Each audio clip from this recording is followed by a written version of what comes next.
Welcome back to our channel Shikshak junction, क्योंकि अब नहीं तो कब। This is Aayushi Agrawal and we will continue our topic. Last lecture में मैंने आपसे बोला था कि बायोकेमिकल पाथवेज आपके फिनिश हो चुके हैं और हम एक बहुत इंपॉर्टेंट टॉपिक स्टार्ट करने जा रहे हैं, जो क्या है, जो है हमारा सेल साइकिल। ठीक है, अगेन द सेम थिंग। कोई भी टॉपिक पढ़ने से पहले why you need to study that particular topic, ये आपको पता होना चाहिए। तो डायरेक्टली वहीं से स्टार्ट करेंगे कि सेल साइकिल एक्चुअली में पढ़ क्यों रहे हैं आप। ठीक है, अब आई थिंक क्लास 8 में आपने सबसे पहले सेल्स जो टर्मिनोलॉजी है वो पढ़ना शुरू किया था। उससे पहले आप सेल को बैटरी वाले सेल को जानते थे, जो आप लोग अपने टॉयज में या टीवी के रिमोट्स में स्पेशली यूज करते हैं ना। अच्छा, आजकल थोड़ा मॉडर्न जमाना है तो वो बटन वाले सेल्स भी आप लोग जानते ही होंगे। लेकिन इस क्लास में लिटरली आपको पता चला कि सेल नाम का कुछ तो हमारी बॉडी में भी एग्जिस्ट करता है। मतलब आपको बायोलॉजिकल पॉइंट ऑफ व्यू उस सेल का समझ में आया। तब क्लास 8 की, अब आप 12th में हैं या नीट कर रहे हैं, जो भी कर रहे हैं, मैं आपको क्लास 8 से रिलेट कर रही हूँ। You have studied this cell theory in detail. बहुत अच्छे से याद होगा सभी बच्चों को। 3 पॉस्टुलेट्स पढ़े थे सेल थ्योरी के और वो फिंगर टिप्स पर होंगे। तीनों के तीनों पॉस्टुलेट्स तो मैं आपको याद नहीं कराऊंगी, नहीं है तो क्लास 8 की टेक्स्ट बुक को रेफर कीजिए। देखो सेल थ्योरी में आपने ले देख के सिर्फ यही पढ़ा होगा, इट हैज 3 मेन पॉस्टुलेट्स। ठीक, ईच एंड एवरी और देखो मैं भी फ्लो में बता दूंगी। चलो जाने दो, थोड़ी मेहनत आपको भी करनी चाहिए। 8th क्लास की बुक्स उठाओ और देख लो। ठीक, एक पॉस्टुलेट के बारे में मैं जो यहाँ पर बताने वाली हूँ वो ये कि उसमें लिखा था each and every organism starts its life from a single cell, but most of the organisms in fact are what, they are multi cellular organism. ठीक है, एक सेल से लाइफ स्टार्ट हो रही है and we are multi cellular and multi means many, we all know that. तो एक cell से इतने सारे सेल्स कैसे बने, वो भी अलग अलग फंक्शंस के। अलग अलग फंक्शंस का मतलब आपका स्टमक अलग फंक्शन परफॉर्म करता है, आपका लीवर अलग, किडनी अलग, हार्ट अलग, लंग्स अलग, और भी लिख सकती हूं मैं, इंटेस्टाइन अलग, and you have n number of organs in your body which are specified to do a very particular function। ऐसा नहीं है कि स्टमक हार्ट का फंक्शन करने लगेगा। ठीक है, कभी भी आप अपने टमी की जगह पर हार्ट बीट नहीं सुनते। ठीक, that means each and every organ has its specified function, but what cell theory says, each and every organism starts its life from a single cell। So how does this process goes on? That is because of this cell cycle। ठीक, cell cycle में what you have several number of steps during which cell divides। सिर्फ division important नहीं है, you have very many checkpoints in fact which guides this division। Otherwise cell का जो division है वो इनरेगुलेटेड manner में चला जाएगा, जिसको आप ऑलरेडी एक नाम देते हुए एक डेडली डिसीज आज के टाइम में बन गई है, दैट इज कैंसर।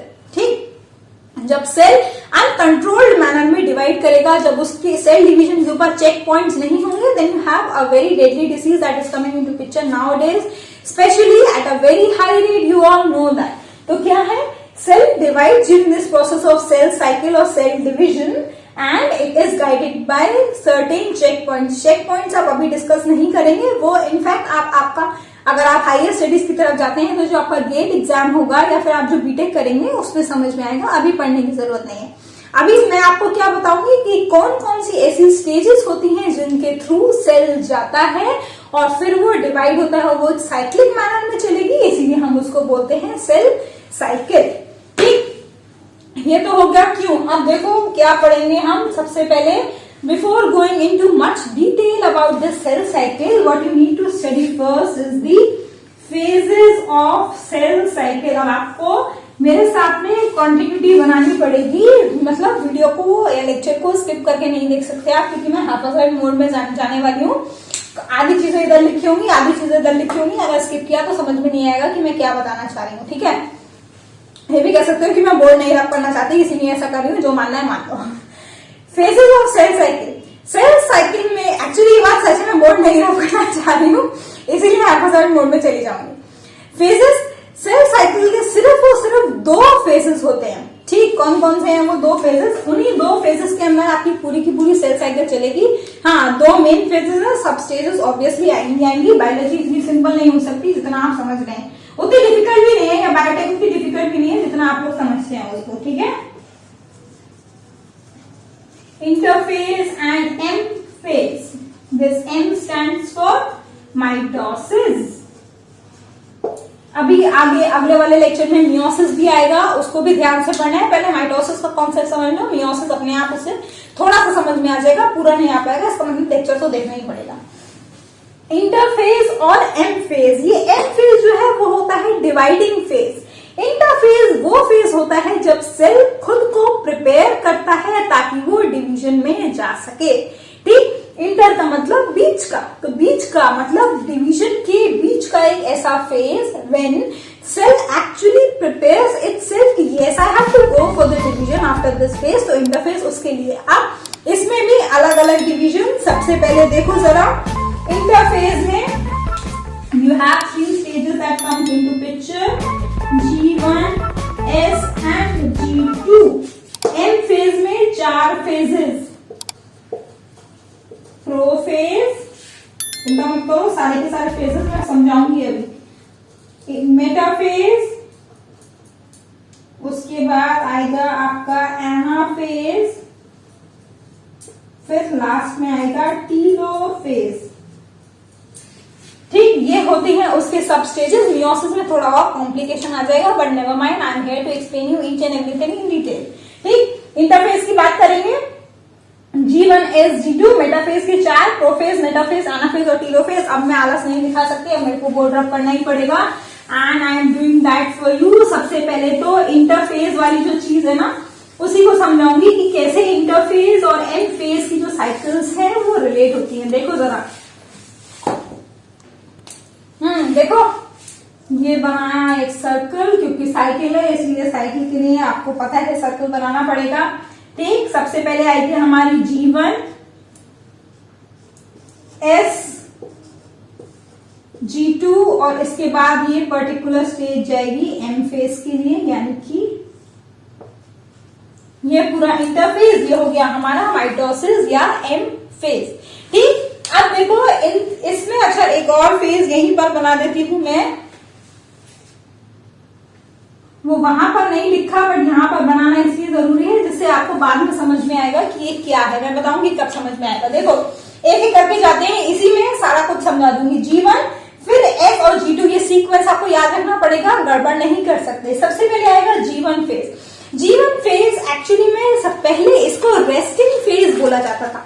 ठीक है, ऐसा माना जाता था कि सेल इस पर्टिकुलर स्टेज में कुछ नहीं करता, बट एक्चुअली ऐसा नहीं है। जब साइंटिस्ट ने इसको डीपली ऑब्जर्व किया तब देखा कि ये एक ऐसी स्टेज है जिसमें सेल अपने आप को और प्रिपेयर, मतलब पूरी की पूरी ऑल प्रिपरेशन स्टेज चल रही है, but in this S phase, this S stands for synthesis. और इस सिंथेसिस में क्या होता है? क्रोमोसोम का रेप्लिकेशन। ठीक है, बहुत इंपॉर्टेंट स्टेज है एस फेज। क्रोमोसोम का रेप्लिकेशन होता है, क्रोमोसोम्स नंबर डबल हो जाते हैं सेल के अंदर। ठीक, तो इस फेज में क्योंकि क्रोमोसोम को डबल होना होता है तो सेल खुद को प्रिपेयर करता है इस डबलिंग के लिए, यानी कि it makes certain proteins which in fact help in this chromosomal replication. वो दिखता नहीं है, that is why it is known as the resting stage, but yes, without this particular stage chromosomes cannot go for replication unless and until you have certain proteins or certain amount of biomolecules present in the cell which in turn aids in this chromosomal replication. It will not go on, so that all happens in this G1 stage. ठीक, समझ में आया G1 में क्या होगा?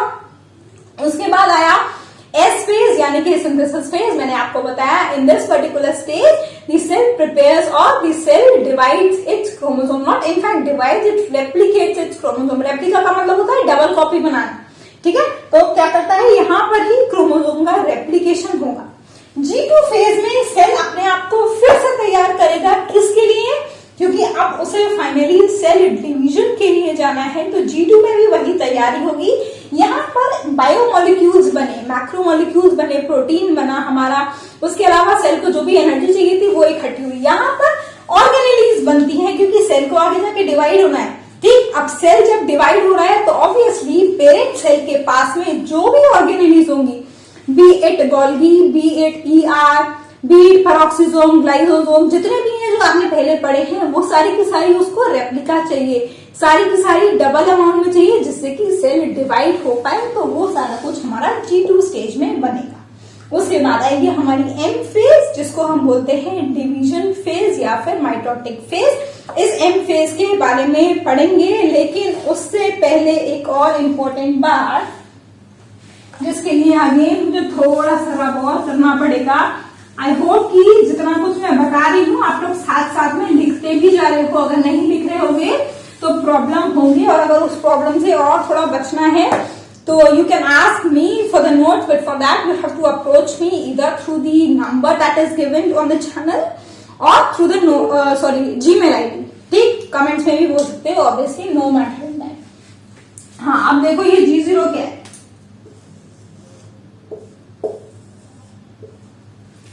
ये question mark मेरे favourite है, आपके फेवरेट है कि नहीं वो पता नहीं, अगर नहीं है तो फेवरेट बना लो। जब तक दिमाग में ऐसे बत्ती नहीं जलेगी और क्वेश्चन मार्क नहीं आएगा तब तक बहुत सारी चीजें समझ में नहीं आएगी। मैंने बोला M फेज में सेल डिवाइड करती है, लेकिन क्या ये जरूरी है सारी की सारी सेल्स डिवाइड करें? Not at all.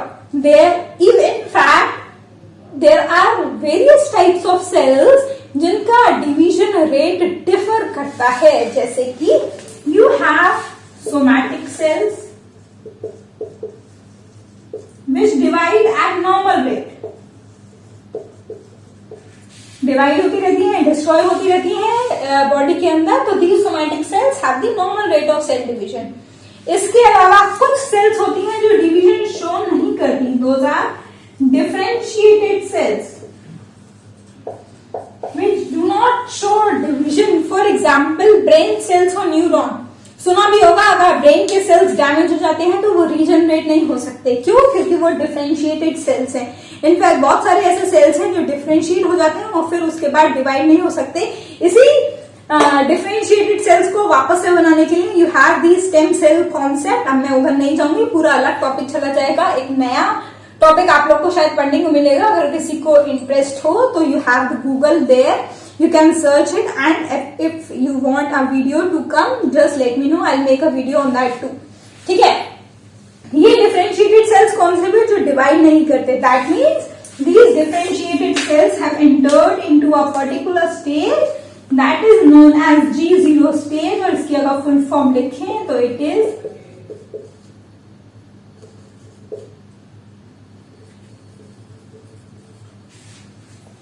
quiescent phase। that means the cells have entered into that particular stage कि वो डिवाइड नहीं करेंगे, but if at all the body requires कि वो सेल डिवाइड करे तो वापस से उनको सिग्नल मिलेगा और वापस से सेल साइकिल में चले जाएंगे। इसीलिए यहाँ से ऐसे करके एरो दिया गया है।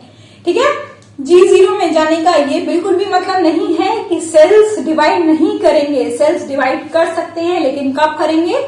when there is a need in the body that these cells need to be divided, तो वापस से सिग्नल मिलेगा, वापस से सेल साइकिल में एंटर कर जाएंगे। right, so this is just the briefing of the cell cycle, or what you can say is the two stages, जिसमें एक स्टेज हमने डिस्कस कर ली, एक और स्टेज बचती है M फेज, जिसको अभी डिस्कस करने वाले हैं हम। ठीक है, first let me rub the board so that we can start. चलो,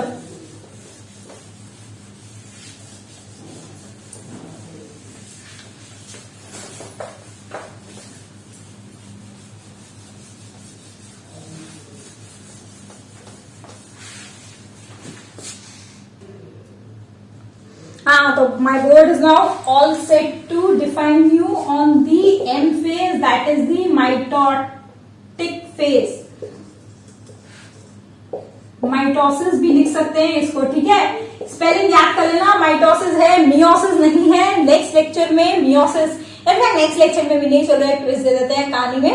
एक और आप सेल डिवीजन की स्टेज पढ़ेंगे जिसको मियोसिस बोलते हैं। दोनों की स्पेलिंग्स जब आप इनफैक्ट एग्जाम्स अटेम्प्ट करते हैं तब दोनों में कंफ्यूजन हो जाता है, क्वेश्चन गलत होता ही होता है, इसलिए be very particular while you are reading, it is either mitosis और मियोसिस। माइटोसिस की बात करेंगे, 4 फेज मैंने आपको बता दिए थे अभी थोड़ी देर पहले, प्रोफेज, मेटाफेज, एनाफेज और टीलोफेज, चारों फेज सीक्वेंस में जाएंगे, इसका सीक्वेंस भी आप ब्रेक नहीं कर सकते।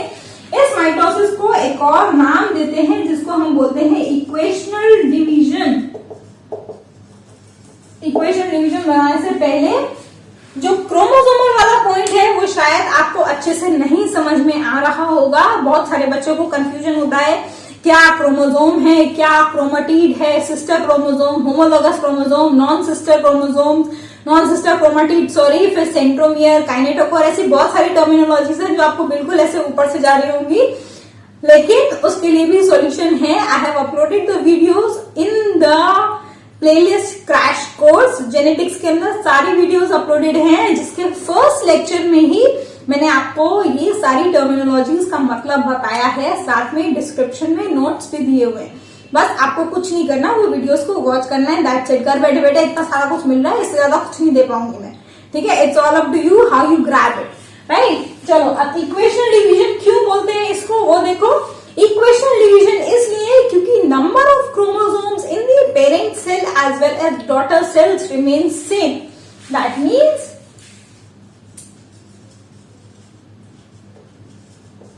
हैप्लॉइड का हैप्लॉइड, ये वापस से हैप्लॉइड डिप्लॉइड भी बहुत कंफ्यूजन होगा, वो वीडियो देखो समझ में आएगा, मैं दोबारा नहीं बताऊंगी, ठीक है। I have limited number of ATPs that are getting synthesized in my body and I will not waste that at all, ठीक। हैप्लॉइड का कंटेंट हैप्लॉइड ही रहेगा। If at all cell has 24 number of chromosomes after mitosis it will remain 24, it will not go to 12। Daughter cells में 12 chromosome नहीं बचेंगे, same number रहेगा, क्योंकि mitosis के थ्रू मल्टीप्लिकेशन हो रहा है, इसलिए।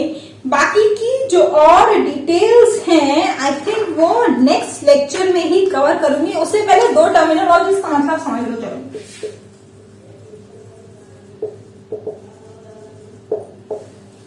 आई नो थोड़ी डिफिकल्ट लग रही होंगी, बट अगर मेरे फेवरेट तरीके से जाओगे समझने तो बहुत आसान हो जाएगा। देखो जरा, कैरियन का मतलब बायोलॉजी में क्या होता है, जिन बच्चों ने पुरानी वीडियोस देखी होंगी मेरी उनको पता होगा अच्छे से। Karyon means nucleus and kinesis means division, ठीक। ऐसे ही याद करो, आसानी से याद हो जाएगा। तो karyokinesis means division of nucleus, similarly cyton means cell, और काइनेसिस का मतलब तो हमने बताई थी आपको, डिवीजन है। तो this mitosis is followed, in fact in this mitosis process first what happens is karyokinesis which is followed by this cytokinesis, और इन्हीं को गाइड करने के लिए you have 4 phases or stages you can say which comes into picture and in turn explains how chromosome, how this particular parent cell which has suppose n number of chromosomes makes 2 daughter cells having similar number of chromosomes, ठीक। कैसे होगा वो 4 stages में समझेंगे, अभी नहीं, next lecture में। अगर अभी समझा दिया तो वीडियो थोड़ी लंबी हो जाएगी और आप लोग को बोर करने लगेगी, सोचोगे एक ही सांस में मैंने कितना सारी अलग अलग इतनी नई नई टर्मिनोलॉजीज बता दी, पहले पढ़ने का मौका भी तो मिलना चाहिए ना। I am giving you a day और अ 2 so that you can just learn on these terminologies and we will get back with the 4 stages of mitosis and you need to, ये आपके लिए कंपल्शन है। नेक्स्ट लेक्चर को देखने से पहले जो सारी टर्मिनोलॉजीज मैंने अभी थोड़ी देर पहले एक ही सांस में बोली, आपको आपकी फिंगर टिप्स पर होनी चाहिए, अदरवाइज कंफ्यूजन होगा ही होगा 100%, ठीक। 100 क्या 200% भी लिख के रख लो, होगा ही होगा, ठीक है। तो do follow my advice and watch those particular videos, right. We will meet again in our next lecture, till then have a good day, take care, bye bye, thank you.